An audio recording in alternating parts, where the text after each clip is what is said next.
28 years later, The Bone Temple. This is the sequel to last year's 28 Years Later, which I was a big fan of. I thought it was a really good return to form for the franchise, and Danny Boyle did a great job with that. This new one has a new director, directed by Nia DaCosta, and without further ado, let's jump into it. Let's talk about it.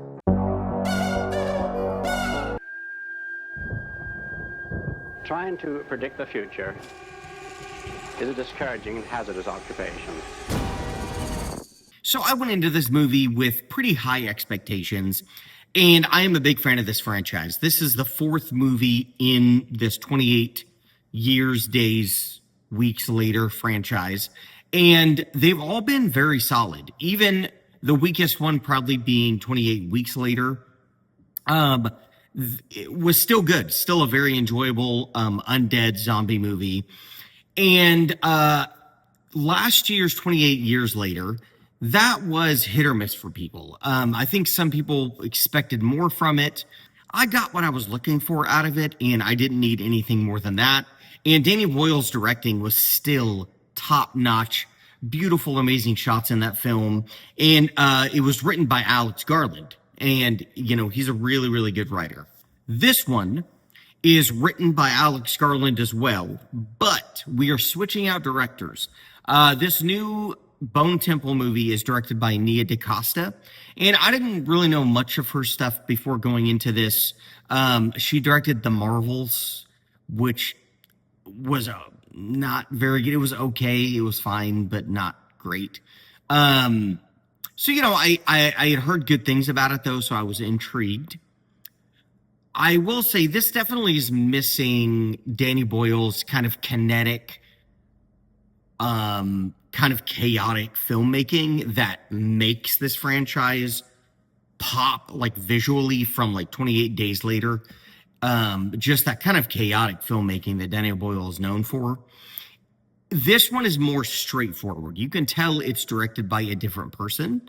The camera shots, the movements, those type of things. But it's still good. I still really enjoyed it.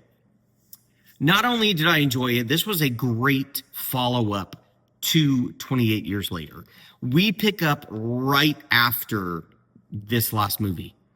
Spike, who is our main character, the kid that we followed in the first one, he gets involved with this Jimmy gang.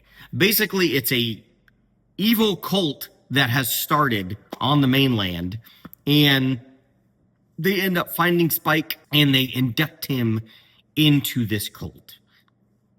Now, Spike is very afraid. He doesn't really know what to do, how to go about, you know, being in this, and doesn't want to be in it. And that's one storyline we're following.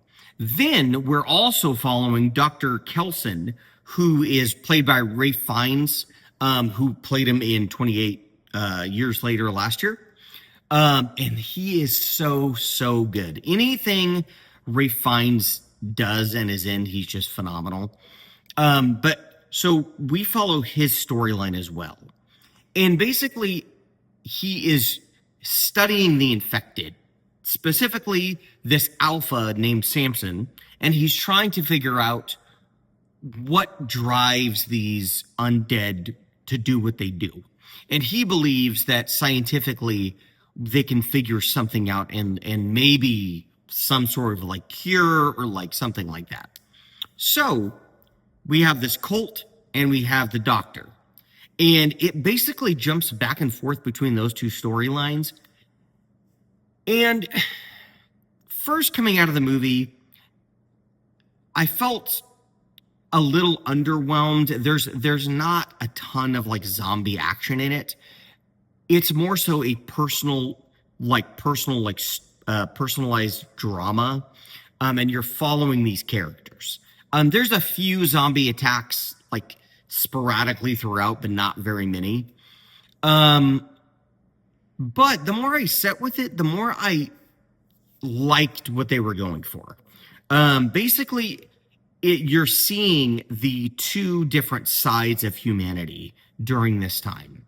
You're seeing this evil cult that is going around terrorizing people and has lost faith in all humanity, so they make their own cult and their own group and their own rules, and they're just doing whatever they want to do. Then you jump over to the doctor, Dr. Kelson, and he is holding on to hope, and he has faith that something can be figured out with these undead zombies. And you're going back and forth between these two, and it's just a cool parallel to see. The Jimmy cult is absolutely terrifying. Specifically, they encounter this one family, and it's horrifying what ends up happening. And then the two stories kind of collide, and Ray Fiennes and the Jimmy cult, the leader, they end up meeting up. And their conversation together, I thought, was fantastic. The script is just really, really good. There's a lot of interesting conversations that go on. And I'm not going to say any more than that, because then it goes bonkers in the third act with this crazy final act that's super metal, and you'll know what I mean when you see it. Very rock and roll. But yeah, I mean, I really liked how this film wrapped up and ended, and it does set it up for a third 28 Years Later film.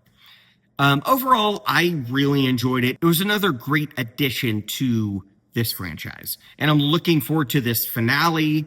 I'm curious if Danny Boyle is going to come back for this one, but we'll see what happens, and I'm excited about it. So have you seen 28 Years Later, The Bone Temple? If you have, let me know what you thought about it down in the comments. Please like and subscribe. I'd really appreciate that. And look forward to many more videos coming soon. We'll see you then.